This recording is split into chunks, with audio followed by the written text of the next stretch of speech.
ఇప్పుడు మీరు అన్నారు ఇందాక పాండమిక్ తర్వాత టోటల్ సిట్యుయేషన్ మారిపోయింది. కానీ నిజానికి పాండమిక్ తర్వాత కాస్ట్ ఆఫ్ ప్రొడక్షన్ తగ్గాలి. వేరేజ్ ఇప్పుడు సినిమా కాస్ట్ ఆఫ్ ప్రొడక్షన్ అనేది పెరిగిపోయింది. అంటే ఎక్కువ అవకాశాలు రావటమో ఏమో కానీ క్యారెక్టర్ ఆర్టిస్టుల దగ్గర నుంచి టెక్నీషియన్స్ కానీ అందరూ ప్రతి ఒక్కళ్ళు ఆల్మోస్ట్ డబుల్ పెంచేశారు రెమ్యునేషన్స్. అంటే మీరు ఆర్టిస్టు, ప్రొడ్యూసరు, డైరెక్షన్ డిపార్ట్మెంట్ మీద అవగాహన ఉంది కాబట్టి దీన్ని ఎలా చెప్తారు, ఎలా చూస్తారు అసలు? అంటే ఒకటి ఏంటంటారంటే, ఎప్పుడైతే మీకు డిమాండ్ ఉన్నప్పుడే సప్లై ఉండదు, అంతే కదండి. ఇప్పుడు వాళ్ళు పెంచుతున్నారంటే ఏమవుతుందంటే నెంబర్ ఆఫ్ వెన్యూస్ పెరిగినాయండి.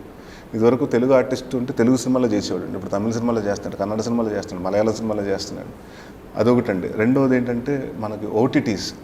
ఇప్పుడు ఇదివరకు ఓన్లీ టెలివిజన్ కదా మనకి థియేటర్స్కే పరిమితం ఉంటుంది. ఇప్పుడు ఏమైతే సిరీస్లు వచ్చినాయండి. సో దానివల్ల ఏమవుతుందంటే ప్రతి ఆర్టిస్ట్ అండి, మీరు అనుకుంటున్నారు కానీ ఏ ఆర్టిస్ట్ ఖాళీగా ఉండలేదు. అవును, మాకు నేను చూస్తుంటాం కదండి, మేము చూస్తుంటే షూటింగ్లకి ఇప్పుడు వెన్నెల కిషోర్ని పట్టుకోవాలంటే మాకు 3 months బిఫోర్ కావాలండి.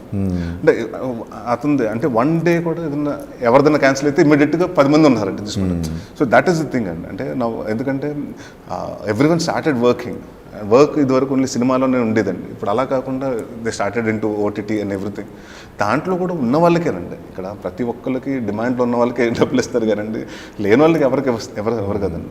మార్కెట్ వాల్యూ ఒకటి ఉంటుందండి.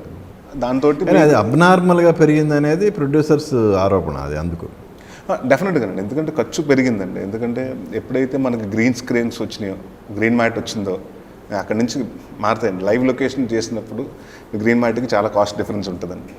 సో ప్లస్ మనకి అది చేసి కూడా ఇంకోటి ఏంటంటే నేను గ్రీన్ మ్యాట్ అని తెలియకూడదు ఆడియన్స్కి. To create that is major task అండి. డెఫినెట్గా అంటే అందరూ పెరిగినాయండి. కాస్ట్ ఆఫ్ ప్రొడక్షన్ అంటే కాస్ట్ ఆఫ్ లివింగ్ పెరిగింది కాబట్టి అండి. టోటల్గా రైట్ ఫ్రమ్ టెక్నీషియన్స్ కాడి నుంచి మొన్న మీరు చూస్తుంటే స్ట్రైకులు జరిగినాయి, అందరూ పెంచారు. సో ఎవ్రీథింగ్ కాన్స్టెంట్గా పెరుగుతుందండి. అండ్ ఇండస్ట్రీలో ఏమవుతుందంటేనంటే ఒక టైం ఉంటుంది, ఒక పీరియడ్ ఆఫ్ టైంకి ఒక యాక్టర్కనో, యాక్టర్స్కనో, డైరెక్టర్కనో ఒక 5 సంవత్సరాలు 10 సంవత్సరాలు అది ఉన్నప్పుడు కొంచెం ఎక్కువ డిమాండ్, ఎక్స్ట్రా ఆటో మీద మీటర్ ఎక్కువ ఇస్తాను చూడండి, అలాగా తీసుకొని చేస్తారండి. ఎందుకంటే దట్స్ వాళ్ళకి కావాల్సింది కాబట్టి. ఇప్పుడు నాకు ఇతను ఉంటే వర్కౌట్ అవుతుంది, బ్రహ్మానందం గారు ఉంటే వర్కౌట్ అవుతుంది, లత కిషోర్ ఉంటే వర్కౌట్ అవుతుంది అంటే యూ విల్ స్పెండ్ అండి. సో కొందరు ఉన్నారండి, ఇప్పుడు మనకి రావు రమేష్ గారు ఉన్నారు. ఇలాంటి ఆర్టిస్టులు మనకి ఏమవుతుందంటే ఈ క్యారెక్టర్ వాళ్ళు తప్ప ఇంకెవరిని మనం ఊహించుకోలేము. సో అలాంటిటప్పుడు వీ హ్యావ్ టు. సో డెఫినెట్గా అంటే నాకు తెలిసి పెద్ద సినిమాలకు బాగా పెరుగుతున్నాయండి. చిన్న సినిమాలకి డెఫినెట్గా నాకు తెలిసి ఏ సినిమా అయినా, మా సినిమా కూడానండి ఒక 50 నుంచి ఒక 75 లక్షల బడ్జెట్ డిఫరెన్స్ ఉంటుంది కానండి, అంతంత మరి 10 కోట్లు 20 కోట్లు వేరియేషన్ ఉండదండి.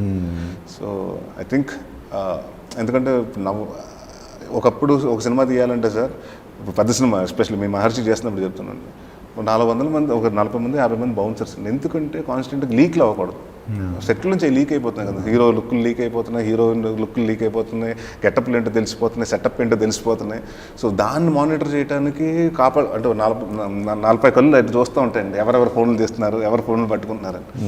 సో నా ఎవ్రీథింగ్ ఇస్ బికమింగ్, జాగ్రత్త పడతాం కూడా, దానికి కూడా ఖర్చు ఎక్కువ అవుతుంది.